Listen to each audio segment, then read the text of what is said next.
네, 안녕하세요. 최동석입니다. 오늘은 허가받은 범죄 집단, 이게 유구한 역사를 잠깐 살펴보고 어떻게 해체해서 다시 세울 수 있을지 그걸 생각해 보겠습니다. 국민을 지금 원숭이 취급을 하고 있습니다.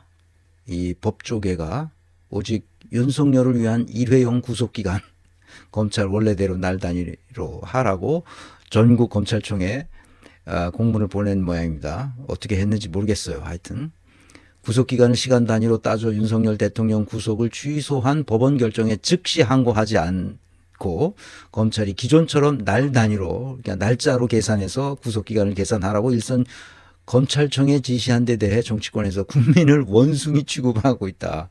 장난하냐 이놈들아, 이런 이제 그런 얘기를 나오고 있는 겁니다.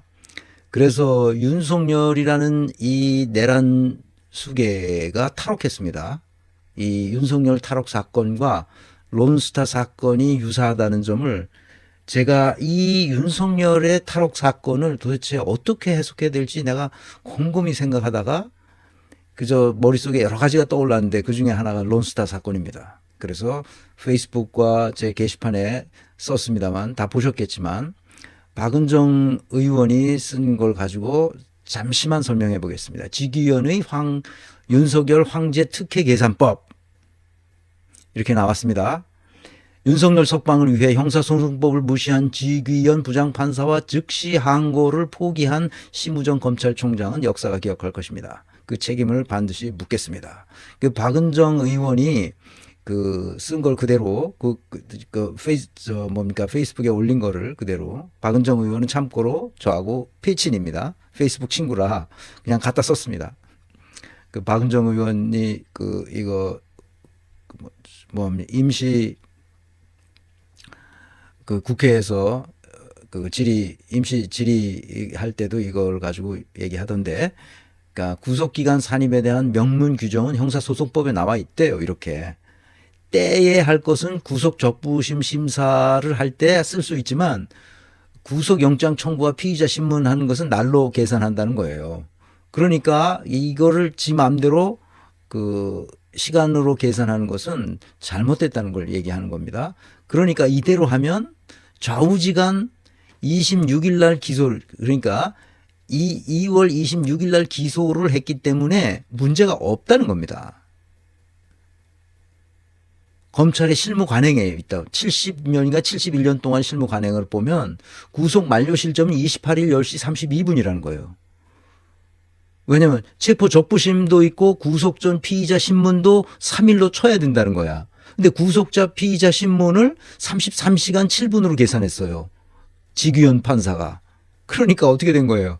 짧아지는 거죠. 체포 적부심 기간도 늘려줘야 되거든요. 거기다 산입해야 되는데 그 산입 안 하고 구속 만기를 26일 09시 07분으로 계산한 거죠. 지규현 판사가 지멋대로.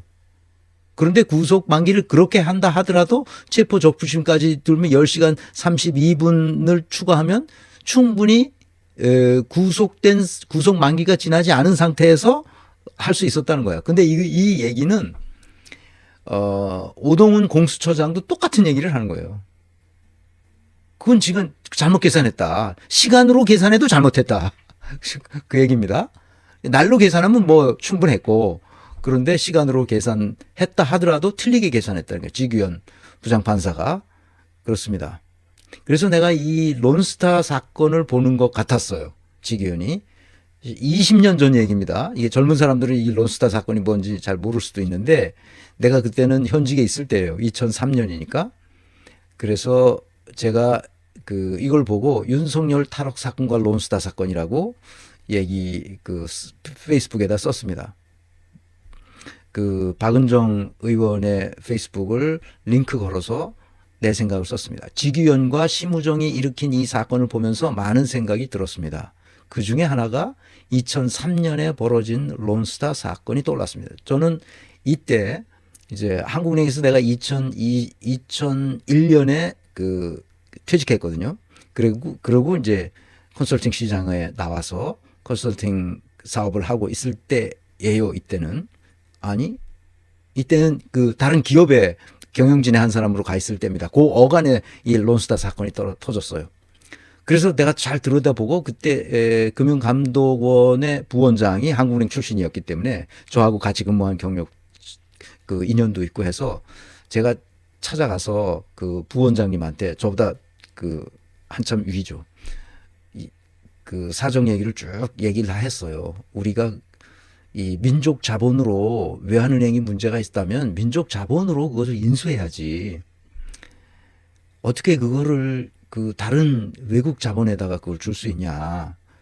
외환은행인데. 외환은행은 사실 그 전신이 한국은행이 특히 외환 관리를 위해서 세운 은행이에요. 그게. 그래서 한은 출신들이 외환은행에 많이 나가 있습니다. 그래서 잘 알죠. 아는 사람도 있고. 그래서 외환은행이 다른 그 말하자면 그 사모펀드라는 론스타에 팔린다는 얘기가 계속 나와서 제가 아주 자세하게 들여다봤어요. 들여다봐서 기억이 난단 말이에요, 그때. 나도 그 금융기관에, 다른 금융기관에 경영진의 한 사람으로 가 있었기 때문에 어떻게 하면 우리가 이걸 다 모아가지고 자금을 모아서 우리 그 충분히 자금은 모을 수 있었거든요. 그래서 이게 너무 안타까운 거예요. 그래서 자세하게 들여다봤어요. 그래서 알죠. 어느 정도는. 지금 그 내용은 그 자세한 건 다 잊어버렸는데 큰 줄기는 잘 알고 있습니다. 제 얘기를 그래서 썼습니다. IMF 사태를 1997년, 8년에 IMF 사태를 맞았잖아요. 그래서 그때는 한국은행에 있을 때였습니다. 그리고 2001년에 떠나서 컨설팅 사업과 그 대기업의 경영진으로 일하고 있을 때인데 참 눈물 나는 얘기입니다. 좌우지간. 자, 외환은행은 결코 부실은행이 아니었음에도 부실은행이 아니었어요. 추경호 선생님을 포함한 추경호 의원 그놈이 지금 그 내란 수계를 도와서 그 했던 놈이죠. 국힘당에 추경호 선생님을 포함한 여러 모피아 선생님들은 외환은행을 부실은행으로 만들어버렸어요. 부실은행이 아닌데 부실은행을 만드는 거야. 어떻게 만드느냐. 이 과정에서 회계 원칙과 실무의 복잡한 숫자를 내세웠어요. 지기위원이 여상한 방식으로 날짜 계산을 시간 계산으로 바꿔버린 것과 같은 현상이죠. 숫자 노름만 한 거예요. 2003년 나는 외환은행이 부실하다는 판단은 모피아의 술수였다고 생각했습니다. 내가 다 조사해 보니까 그래요. 건실과 부실의 판단, 이 건실한 부채냐 부실한 부채냐는 판단은 당시로서는 매우 자의적이었습니다. 그러니까 부채의 종류가 쭉 있잖아요. 그 부채가 건실한 부채는 상관없죠. 근데 은행이 가지고 있는 부채는 건실한 부채도 있고 부실한 부채도 있고 다양한 중도적인 부채도 있고 다 그런 거거든요. 그 위험도 부실 그러니까 자기가 가지고 있는 그 채권의 부실 여부의 이 확률에 따라서 이렇게 등급으로 다 나누는데 그 등급으로 나누는 것을 자의적으로 판단할 수가 있어요. 그게 확률로 판단하는 거니까 그러니까 모피아들이 술수를 쓴 거죠. 그래서 외환은행이 가지고 있는 채권을 부실 채권이 많은 것으로 이게 분류를 해버린 거예요. 그러니까 BIS 비율이 그러니까 국제결제은행이 있잖아요. 그걸 BIS라고 그러는데 BIS 비율이 높아야 되는데 낮은 걸로 평가해가지고 부실은행이다 이렇게 지금 때려버린 거예요. 말이 안 되는 거죠. 그래서 물론 오늘날도 마찬가지입니다만 어떤 부채를 부실 채권으로 볼 것인가의 해석 문제이기 때문에 자기들 마음대로 했던 거예요. 그 논란이 있는 거죠. 이게 산업자본은 은행 지분을 갖지 못하게 법에서 정해놨어요. 그걸 금산분리 또는 은산분리라고 합니다.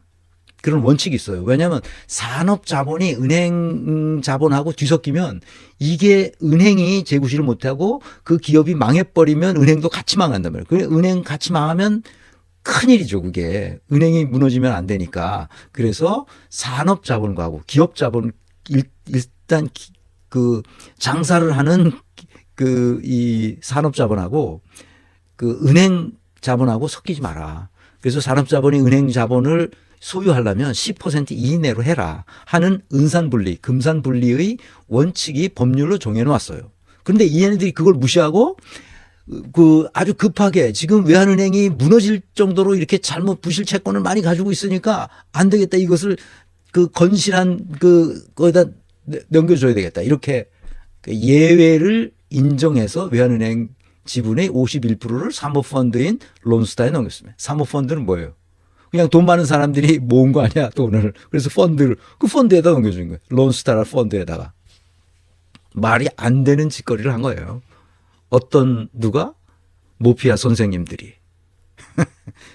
야, 참, 그때 내가 그래서 찾아가서 그 부원장님하고도 내가 아니까 찾아가서 이거 너무 하지 않냐.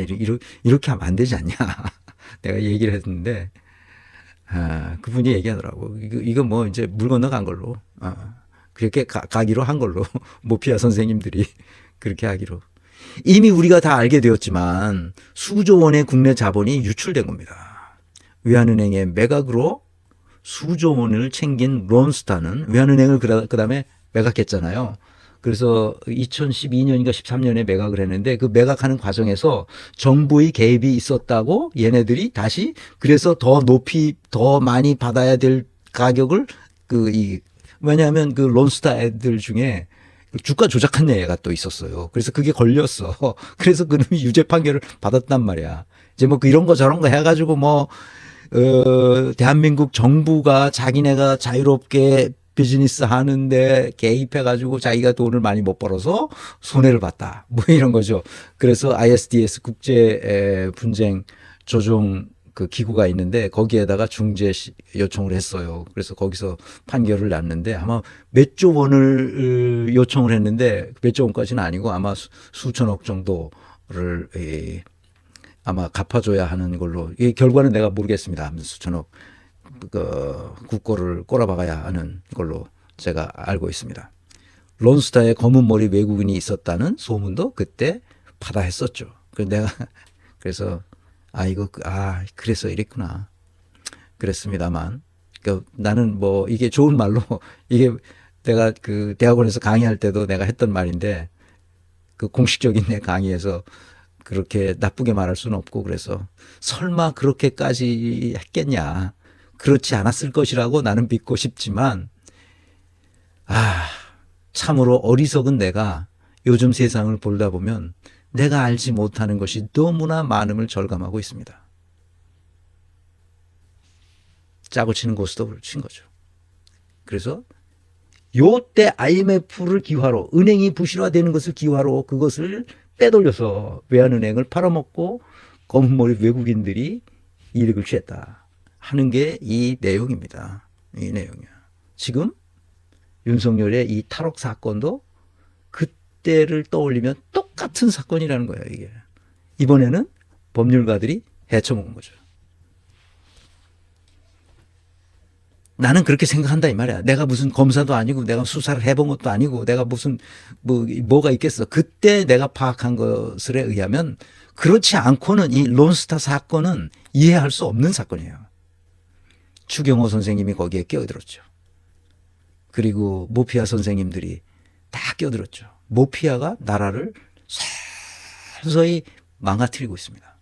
피 빨아먹고 있는 거죠. 빨대 꽂아서. 지금 윤석열이 탈옥 사건도 법률가들이 저지른 론스타 사건과 똑같은 겁니다. 우리는 이렇게 나라가 부패한 겁니다. 그래서 모피아나 이 검찰이나 똑같은 행태입니다. 범죄 집단이라고 나는 말하는 겁니다.